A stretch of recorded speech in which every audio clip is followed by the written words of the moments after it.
Good morning, you guys. Today on this video, I'm going to go over how we move our head and using something that can actually help us get a better understanding of what to do as we're avoiding, I would say, punches, hooks, and getting more of a better feel on the mechanics behind head movement in general. All right. Now, why is head movement good? First of all, it's because, well, if you can actually evade a punch versus blocking a punch, it would set up your shots a lot more, because anytime you can make your opponent miss entirely, now they put themselves in a position where it's harder, not harder, but it takes them longer to recover. Versus if they were to actually strike you and you had a defense up, they'd still be able to retract fast enough back into a guard stance. So those are the benefits on how to, or no, not how to, but why you would rather make your opponent miss entirely versus blocking their punches. All right.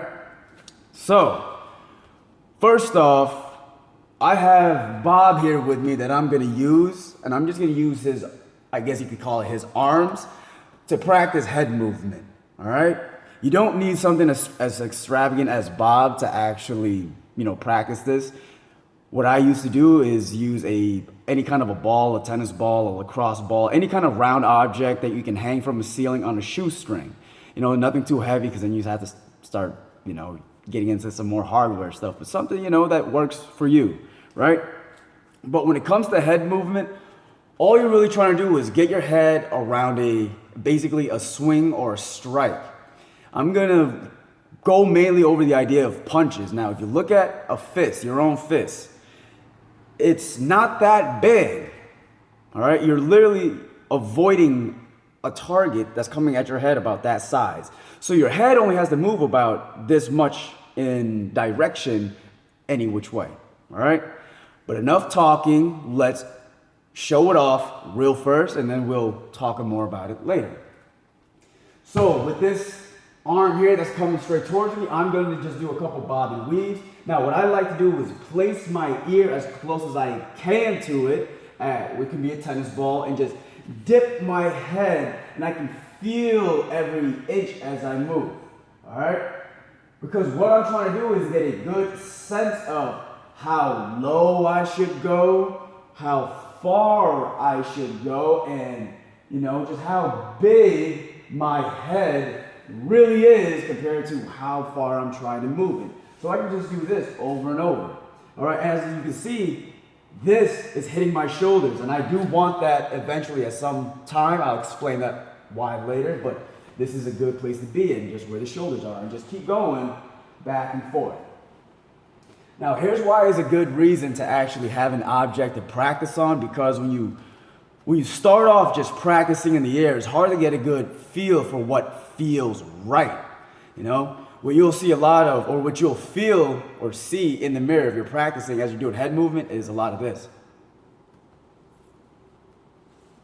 All right, really wide movements, a lot more than you need to, because no one's fist is going to be this big, so you don't have to move your head that much.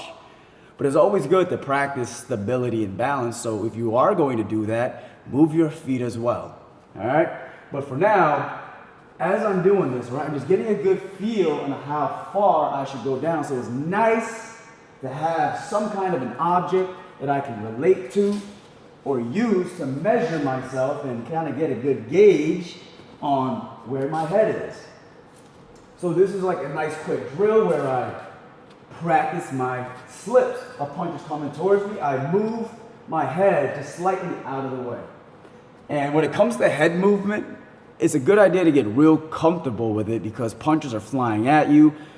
And if you can make your opponent miss entirely, that's going to lower their confidence in throwing strikes. So now what they're going to do is maybe think twice or maybe think thrice about throwing some strikes at you, because they're like, he's making me miss. I don't know what moves I could throw at him at this point. So now that you lowered their confidence, you've changed their game, and now they're playing yours, all right? And that's one of the benefits on good head movements. Now, when it comes to you practicing the drill, just move your head around a lot. Just go in with a slip, Practice the slip, the body weave, come here. Notice I also use my hands as a gauge, all right? It's always nice to do this. You can roll your head underneath, but let's talk about why using your hands, is really important. You got hands, use them, right? Now, here's why. When we're in a guard stance, we're here. You see this? There's a couple ways to block strikes or move your head, all right? Here's what you can do with a guard stance. If a punch is coming straight at you, right in between these hands, you can move it to direct. Or you can literally take your head and hide behind your hands, right? You see, it's like you're playing peekaboo. What is that how you call it? Peekaboo, right? Yeah, all right? So now here's what you can practice also as well in the mirror, is keeping your hands up and either blocking strikes or using your head to hide behind your hands. Because if you're going towards your head, you can literally use this and block strikes that way. So there's a couple ways you can do that. But with those hands, you can also use it to guide your head out of the way of a punch. Because these punches come fast and they come furious. Why not use what you have to your advantage? Not just the advantage, but to help you out even more. So when you're practicing maybe slips, like I said, tennis ball on the ceiling, whatever ball you want to use, have a good hand on it. I tap, I gauge the distance. Now with my left hand, I'm going to move my head left. So I'm literally I'm kind of pulling the object, but I'm measuring how far I should go with my slip. I touch, use the right, and I go right past my head. And that is a good way of practicing head movement, all right? So then eventually you put it all together with the body weave, you're just going nice, and you're tucking it in. All right, that's how big my head is. I can roll my head underneath. Use these slips to go right past, roll underneath, do it again and again until you get real comfortable with it, to the point where you don't need an object later on, all right? And then you get a better sense of the mechanics behind how far you need to move your head. Now, that being said, I'm gonna move Bob out the way.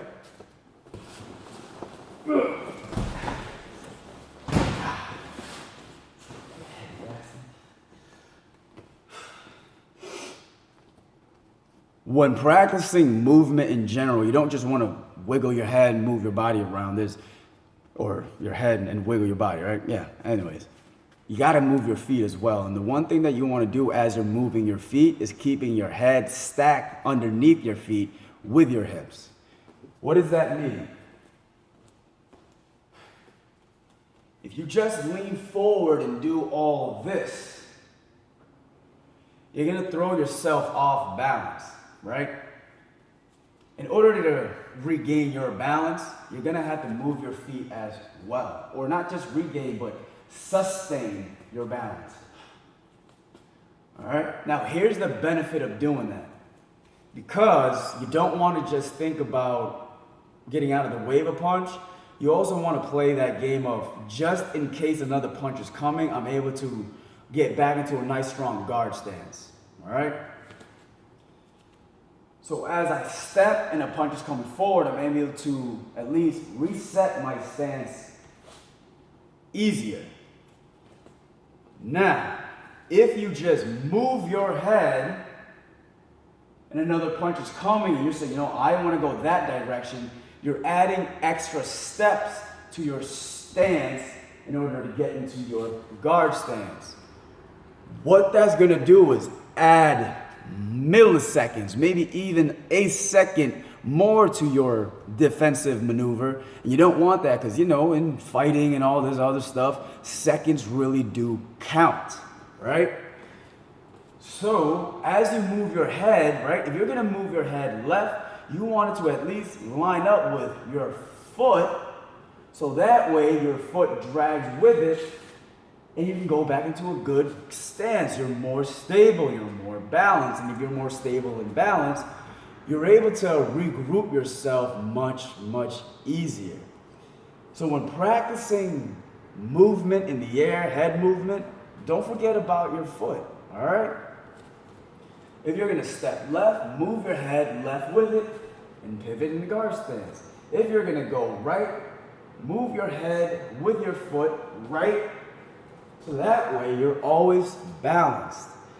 Because the beginning of every move and the end of every move should kind of end the same, and that is always back here. Whether it be a offensive or a defensive maneuver, it's always good to think about protecting yourself, right? Hopefully you guys got something out of that. Head movement is fun to practice because you're not really throwing strikes, and it's a good way just to become aware of your surroundings and your body, relative to your surroundings, how far you are from something, how close you are to something, and if something is coming this way, how far you have to move, and also being able to use your hands to not just block strikes out of the way, but getting your head out the way and hiding behind your hands, all right?